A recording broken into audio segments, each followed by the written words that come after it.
Start. जी अस्सलाम वालेकुम, मेरा नाम डॉक्टर खालिद शफी है। मैं डॉ मेडिकल कॉलेज में एसोसिएट प्रोफेसर हूँ। पाकिस्तान पीडियाट्रिक एसोसिएशन का सेक्रेटरी जनरल हूँ और ज़ैनब पंजवानी हॉस्पिटल में पीडियाट्रिशियन के तौर पर काम करता हूँ। आज मैं आपसे बच्चों की सेहत के बारे में कुछ बात करना चाह रहा हूँ। हमारे मुल्क में बच्चे जितने बीमार होते हैं वो दुनिया में इतने नहीं होते। हालांकि सब वालिदैन की तरह सारी दुनिया के हम भी अपने बच्चों से मोहब्बत करते हैं, लेकिन पाकिस्तान में बच्चों की शरह अमवात दुनिया में बुलंद तरीन, जो एक परेशानी की चीज़ है। ये चीज़ें हम बगैर बड़े हॉस्पिटल बनाए भी कम कर सकते हैं। सिंपल सी बात है कि 2 बच्चों की पैदाइश में, अगले बच्चे की पैदाइश में कम से कम 2 साल का वक्फा होना चाहिए। बहुत सारे तरीके अवेलेबल हैं, जिसको जो सूट करे वो तरीका इस्तेमाल कर सकता है। जब बच्चे की माँ प्रेग्नेंट होती है तो दौरान हमल बच्चे को जो खुराक दी जाती है, माँ को जो खुराक दी जाती है, अच्छी खुराक होनी चाहिए। माँ अच्छी खुराक खाएगी, प्रोटीन होगी, उसके अंदर कैलोरीज होंगी,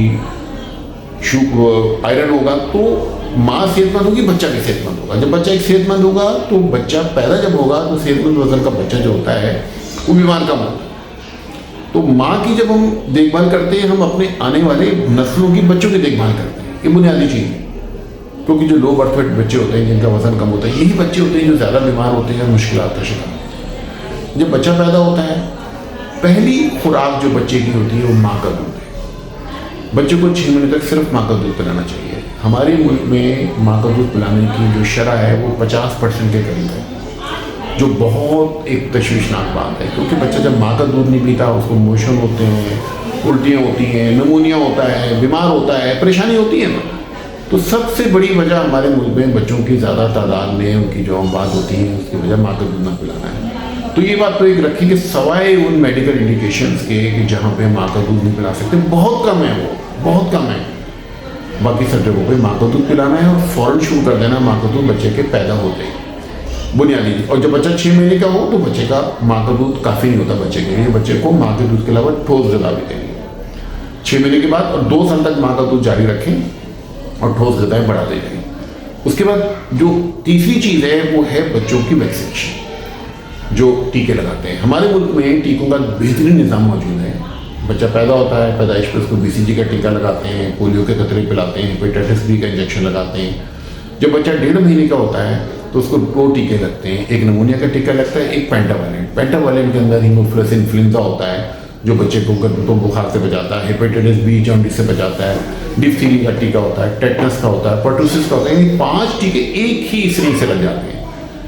निमोनिया का टीका, पेंटावालेंट का टीका, बच्चे को पोलियो के कतरे पिलाए जाते हैं और रोटा वायरस डायरिया से बचाव की वैक्सीन दी जाती है। बेहतरीन वैक्सीनेशन। इसके बाद यही अमल दोहराया जाता है जब बच्चा 10 हफ्ते का होता है। जब बच्चा 14 हफ्ते का होता है तो उस वक्त बच्चे को निमोनिया का टीका और पेंटावालेंट का टीका लगता है और एक टीका पोलियो का भी लगता है और पोलियो के कतरे पिलाए जाते हैं। इसके बाद जरा वक्फा लंबा आ जाता है। जब बच्चा 9 महीने का हो जाता है तो बच्चे को MR यानी मीजल्स और रूबेला, मैं उसकी बात करता हूँ कि उसका टीका लगेगा, टाइफाइड का टीका लगेगा और इंजेक्शन नंबर 2 IPV2 यानी पोलियो की सेकेंड डोज लगेगी। 15 महीने के बच्चे को MR का टीका, मीजल रूबेला का दूसरा टीका लगेगा। मीजल्स बड़ी खतरनाक बीमारी है, बच्चे को अदमुआ कर देती है, निमोनिया करती है, जान लेती है। रूबेला, इन बच्चों को जो रूबेला लगाती है हमारी मोहब्बत का इजहार है। 2 रूबेला के टीके लगाएंगे, ज़िंदगी भर रूबेला से बची रहेंगी। दौरान हमल अगर रूबेला का इन्फेक्शन होता है तो बच्चा फिर नुक्स के साथ पैदा होता है। हम अपने बच्चों से कितनी मोहब्बत करते हैं। मोहब्बत उनको तालीम और सेहत देने में होनी चाहिए,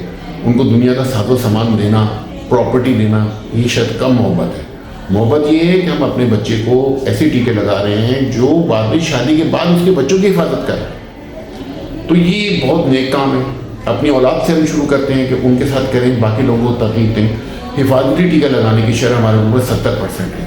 पढ़े लिखे लोग भी टीके नहीं लगाते, साहिब हैसियत, इसके लिए तो पैसों की भी ज़रूरत नहीं है। पढ़े लिखे लोग हैं लेकिन टीके कम लगाते हैं। हमारे यहाँ हॉस्पिटलों में बच्चे आते हैं, खसरा होता है, बोले टीका लगाना भूल गए थे, बच्चे को बुखार था।